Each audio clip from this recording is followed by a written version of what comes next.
here today in the Gaming Hub with Jono Xia. Thank you for coming and joining us. Oh, you're welcome. My pleasure. Fantastic. You were downstairs in a fireside chat earlier, and we hear there was no fire. There was no fire. Fantastic. Okay, all right then. It's a purely metaphorical fireside chat. That's what we like to hear. That was good. Yeah. Fantastic. There are people here working on all sorts of different things, and there are people who are interested in games for like social awareness and otherwise making things for the power of good, which is really cool. Fantastic. Cool. First of all, Jono, can you tell us a little bit about your role at Mozilla? Okay, so my role at Mozilla is usability research. I wrote an extension called Test Pilot, which if you've ever used the Firefox betas and seen the feedback button and that thing that drops down and says we're running a study, please submit your data, that's my fault. You can blame me if that bothers you. We wanted to bring some more scientific data to the process of improving the Firefox user interface.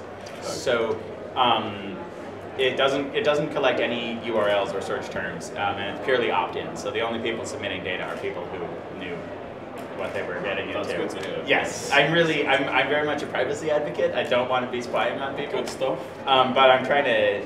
So we've been able to collect a lot of data from like over 1 million people who have opted into this program, and they send us information about, you know, how many tabs they have, what plugins they use, whether toolbar customizations, and we can use all of that data to try to improve the Firefox interface.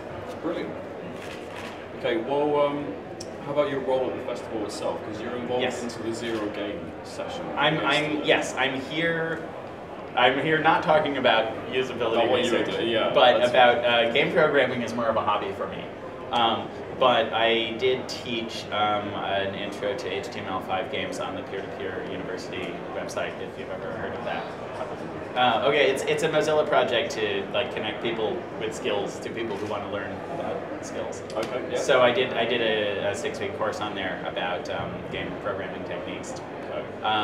And so what I really like about using the web as a game development platform is you don't have to care about what operating system or hardware your users have. You don't have to care about getting approval from anybody's app store. You just make it, you put it at a URL, you say go here, play it. Like nobody comes between the developer and the player, which is pretty nice. I'm sure a lot of people will agree with that. So that's good to hear. What can we expect from you and Mozilla in the future? So I'm sort of finishing up the Test Pilot usability research project, and I'm getting into. I'm not entirely sure what my next project is going to be. Okay. I'm getting into possibly working on privacy stuff and identity stuff, because at Mozilla, like, we believe that the user of the web should be in control of their own identity and the data about themselves and how it's used. But the web is trending in a way where these big companies are building these huge databases about everything that you do and not telling you what they're doing with it. And so I'm not sure what the answer is, but I would really like something that puts people more in control of how their own data is going to be used. As for game stuff, I can tell you about the game project I'm working on. Oh, we'd love to hear about it. Okay, yeah. So in preparation for the festival, I spent the last couple of weeks hacking this thing together. Brilliant. So it's a like a simple 2D like run and jump side scroller game like you might have played before on the web, and let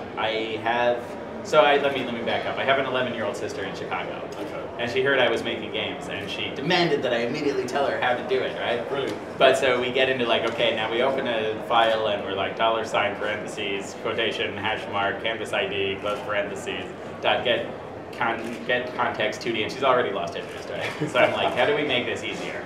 Because I think if we can I want to make a game that helps kids like her learn how to program computers, right? So step 1 is, you know, they can play levels that other people have made in this game. Step 2 is there's a level editor, so they can, you know, drag and drop and put monsters in, and they're like, okay, then there'll be a moving platform here, and the goal will be up there. And they can save that, and then anybody can play it. And then step 3 is because it's on the web, all of the artwork and sounds are just linked to files that are at URLs on the web. So you can replace any image and sound in the game just by linking to it. So they can. Very good. So now they can make their own thing. And then finally, step 4 is like double click on a monster, get the JavaScript code that is controlling the monster's behavior, edit it, make a whole new enemy, and so that can be sort of the entry point for learning to program, because it takes you straight to the important part, like, you know, change a line of code and this monster can fly now. Yeah. Change a line of code, this power up now lets you shoot missiles, etc., etc. That's brilliant. I think that's certainly the type of thing we need in this country. Yeah, so I don't have a name for it yet. I'm looking for name suggestions. But I'm doing a hack session on it starting at 2 o'clock, and I hope people will come and help me add interesting Well, I'll features. tell you what, as soon as you have ideas for those names, make sure you tell us. Okay, Sure. That would be brilliant. Well, I mean, thank you very much for joining us, and I hope you the best for the rest of the festival. Thanks a lot. Thank you very much. Nice to meet you.